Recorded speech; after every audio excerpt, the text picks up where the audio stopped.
അമ്മ വിളിച്ചിട്ടുണ്ടായിന് കുറേ നാളായില്ല ഒന്ന് വീട്ടിലേക്ക് പോകാത്തത്. നമുക്കൊന്ന് കുഞ്ഞിനെയും കൂട്ടിയിട്ട് വീട്ടിൽ പോയിട്ട് വരാം.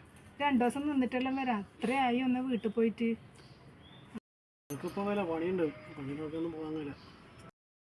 എന്നാൽ ഞാൻ കുഞ്ഞിനെ സ്കൂളിൽ നിന്ന് പോകുമ്പോൾ കൂട്ടിയിട്ട് അതിൽ തന്നെ പോവാം. 2 ദിവസം നിന്നിട്ട് വരാമല്ലോ. പോയിക്കോ, പിന്നെ ഇങ്ങോട്ട് വരണം. എനിക്ക് പണിയുണ്ട്. പണി വന്നിട്ടൊന്നും അപ്പോഴേ പറയാനൊന്നും കഴിയില്ല. എന്നിട്ട് പോകുന്നില്ലേ? നിങ്ങൾ പോകുന്നുണ്ടോ പോട്, പിന്നെ എന്നെ പ്രതീക്ഷിക്കണ്ട.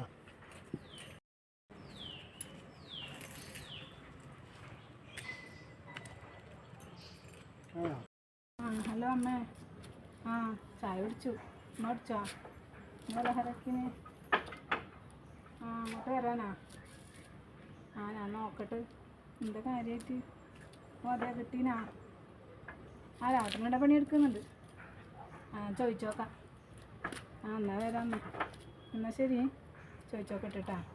ശരി എന്നാൽ.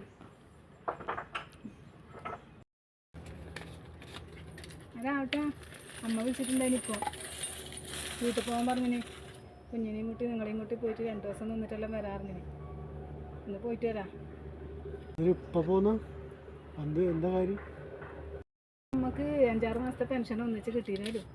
അത് എനിക്ക് തരാമെന്ന് പറഞ്ഞില്ല പൈസ. അതുകൊണ്ട് അത് മണിക്കുകയും ചെയ്യാം, 2 ദിവസം നിൽക്കുകയും ചെയ്യാം. എന്നിട്ട് അമ്മ വിളിച്ചുകൊണ്ട് നിൽക്കുന്നുണ്ട്. പോവാന്നാലേ. എത്ര മാസത്തെ പെൻഷൻ? 6 മാസത്തെ ഒന്നിച്ച് കിട്ടിയിട്ടുണ്ട്. അതെല്ലാം എനിക്ക് തരും.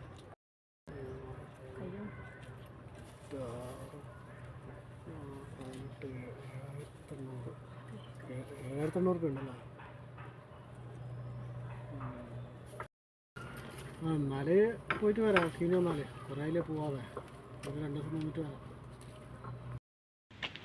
ചില മനുഷ്യർ ഇങ്ങനെയാണ്. അവരെ ഭാര്യമാരെ സ്വന്തം വീട്ടിലേക്ക് പോകാൻ അനുവദിക്കുകയില്ല. അവരുടെ കൂടപ്പിറപ്പുകളെ താമസിക്കാനോ സ്നേഹിക്കാനോ സമ്മതിക്കുകയില്ല. പക്ഷേ അവരുടെ വീട്ടിൽ നിന്ന് എന്തെങ്കിലും കിട്ടും എന്ന് തോന്നുന്നുണ്ടെങ്കിൽ മാത്രം അവർ സ്വന്തം വീട്ടിലേക്ക് പറഞ്ഞു വിടും. അവരൊക്കെ ബന്ധത്തിന് വില കൽപ്പിക്കാറില്ല. പണത്തിനാണ് മുൻതൂക്കം നൽകുന്നത്. ഈ കാലത്തിൻ്റെ പോക്ക് എങ്ങോട്ടാണ്?